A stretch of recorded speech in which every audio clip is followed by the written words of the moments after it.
Hello दोस्तों, स्वागत है आपका हमारे YouTube channel target exam only पर।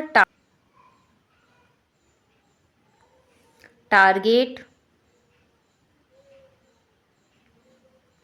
एग्जाम ओनली पर।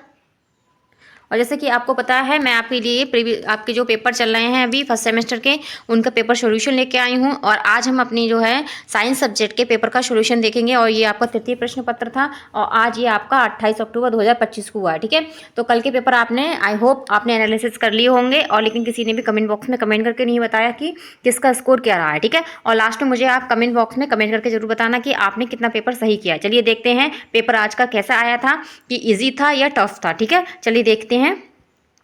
तो चलिए देख रहे हैं पेपर हम अपना आज।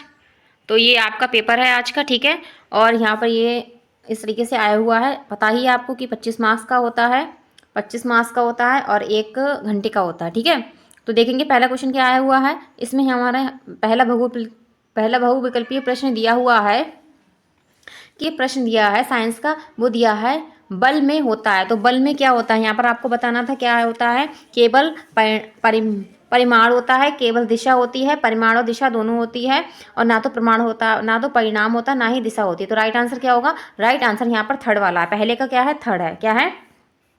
पहले का आपका होगा थर्ड वाला। ठीक है, थर्ड आपका राइट आंसर है। ठीक है, आगे चलेंगे, अगला क्वेश्चन देखेंगे। सेकंड वाला क्या दिया है? सेकंड दिया है ऊर्ध्वपात पाताजात का उदाहरण नहीं है। तो यहाँ पर इसका उदाहरण बताना था, कौन सा उदाहरण नहीं है।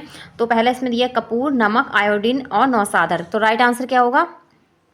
राइट आंसर होगा यहाँ पर नमक। क्या है? नमक इसका नहीं है। ठीक है, आगे देखेंगे, थर्ड नंबर क्वेश्चन देखेंगे। थर्ड नंबर क्वेश्चन क्या दिया हुआ है? अब हमारा थर्ड नंबर क्वेश्चन यहाँ पर दिया है कि 1 फुट बराबर होता है। तो 1 फुट बराबर कितना होता है यहाँ पर बताना था आपको, कि 1 फुट बराबर क्या होता है। तो थर्ड नंबर क्वेश्चन का आंसर आप क्या लगा के आए? जल्दी से कमेंट बॉक्स में कमेंट करिए। तो लेकिन थर्ड वाले का आंसर आपका था जो ये है 30.48 सेमी। क्या है? 30.48 सेमी। ठीक है, ये वाला थर्ड वाला राइट आंसर यहाँ पर इसका होगा। ठीक है, अब हम चलेंगे फोर्थ नंबर क्वेश्चन देखेंगे। फोर्थ नंबर क्वेश्चन क्या आया है आपका? थर्ड होगा। फोर्थ नंबर क्वेश्चन आया हुआ है कि किसी, यहाँ पर हम देखेंगे फोर्थ नंबर देखेंगे। फोर्थ नंबर क्वेश्चन आया है किसी घुलनशील ठोस पदार्थ को द्रव से पृथक करने की विधि क्या कहलाती है? निथर निथरना कहलाती है, छानना कहलाती है, तल छटीकरण कहलाती है, या बाष्पीकरण कहलाती है। तो इसमें राइट आंसर क्या है? फोर्थ का हमारा राइट आंसर होगा फोर्थ वाला। कौन सा होगा? फोर्थ वाला यहाँ पर राइट आंसर होगा। ठीक है, इसके बाद फिफ्थ वाला क्वेश्चन देखेंगे। फिफ्थ क्वेश्चन यहाँ पर दिया है हमारा। अब हम देखेंगे फिफ्थ क्वेश्चन देखेंगे। फिफ्थ क्वेश्चन दिया है चने के बीज में दो हल्के पीले रंग की संरचना का नाम है। जो चने के बीज होते हैं उसमें जो हल्के बीज होते हैं, उन जो पीला रंग होता है उसको क्या कहते हैं? बीज पत्र कहते हैं, मूलांकुर कहते हैं, बीज मूलांकुर कहते हैं, बीज चोल कहते हैं, या भ्रूण कहते हैं। तो क्या कहेंगे इसमें? 5 का राइट आंसर होगा बीज पत्र। क्या कहेंगे? बीज पत्र कहते हैं। ठीक है, बीज पत्र। तो इस तरीके से आपके 5 के जो आंसर थे, तो आप मिला लीजिए आप कौन सा इसमें सही करके आए हैं। आगे हम चलेंगे, अपने अति लघु उत्तरीय प्रश्न देखते हैं कैसे आए हैं, कठिन आए हैं कि आपके सरल आए हैं। ठीक है, चलिए देखते हैं। अब यहाँ पर ये हमारे अति लघु उत्तरीय प्रश्न है। इसमें पहला अति लघु उत्तरीय प्रश्न 6 नंबर है। तो 6 नंबर दिया हुआ है कि पुष्प के 4 प्रमुख भागों के नाम बताइए। तो पुष्प के 4 भाग तो आपने बताइए दिए होंगे। इसमें बाह्यदल, पंखुड़ियाँ, पुंकेसर, अंडप, ये सारे होते हैं। ठीक है, 7 नंबर क्वेश्चन आया है कि सिंगाड़ा और आर्किड की जड़ें किस प्रकार से एक दूसरे से भिन्न होती हैं। यहाँ पर ये बताना था। ये भी आप, आई होप आप कर दिया होगा आपने इस क्वेश्चन को भी। 8 नंबर क्वेश्चन आया हुआ है कि 8 नंबर जो हमारा क्वेश्चन पूछा गया है कि एक एंगस्ट्रम जिसको हम ए से दर्शाते हैं में कितने मीटर होते हैं। तो कितने मीटर होते हैं एक एंगस्ट्रम में? तो 10 की पावर 10। क्या होगा? 10 की पावर माइनस के 10 होगा। ठीक है, ये इसका आंसर था, मीटर। सही है। अगला है 9 नंबर है कि मूल मात्र किसे कहते हैं? इनके 2 उदाहरण बता रहे हैं। तो ये भी आपने बता दिया होगा, जो भौतिक राशियां होती हैं उनको जो है ना मूल मात्रा कहते हैं।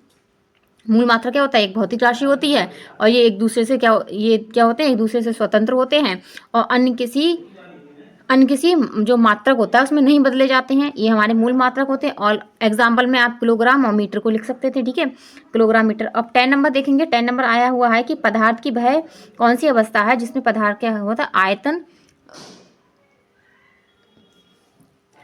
आयतन तो निश्चित होता है किंतु आकृति क्या होती है, अनिश्चित होती है। तो ये कौन सी होती है, द्रव होती है। क्या होती है, द्रव। तो यहाँ पे द्रव आना था, ठीक है।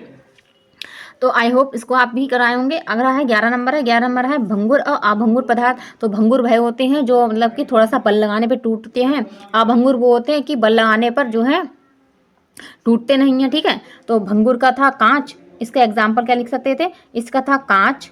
कांच को अगर हम जरा सा बल लगाते हैं तो वो टूट जाता है। आभंगुर क्या हो जाएगा, आभंगुर होगा आपका रबर। रबर लिख सकते हैं या कुछ और भी लिख सकते हैं, ठीक ठीक है, रबर। तो ये हमारे इसके एग्जाम्पल हो सकते हैं।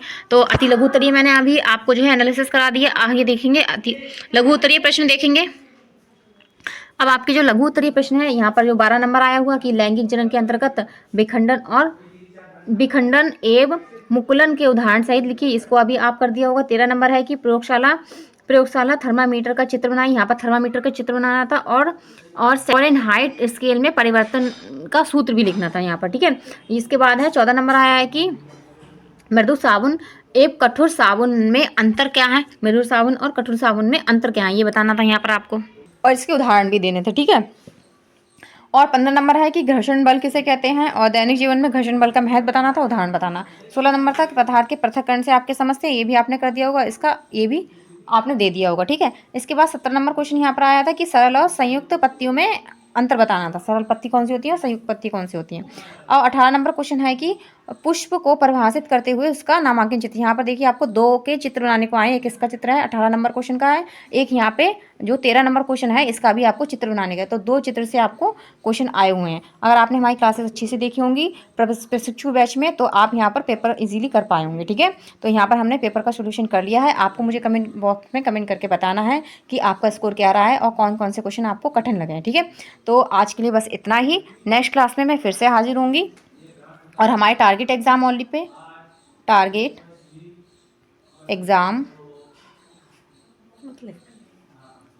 पे ऐसे ही बने रहिए और मैं आपको सारे पेपर्स के आपके सॉल्यूशन कराऊंगी, ठीक है। ओके, धन्यवाद, कीप वॉचिंग।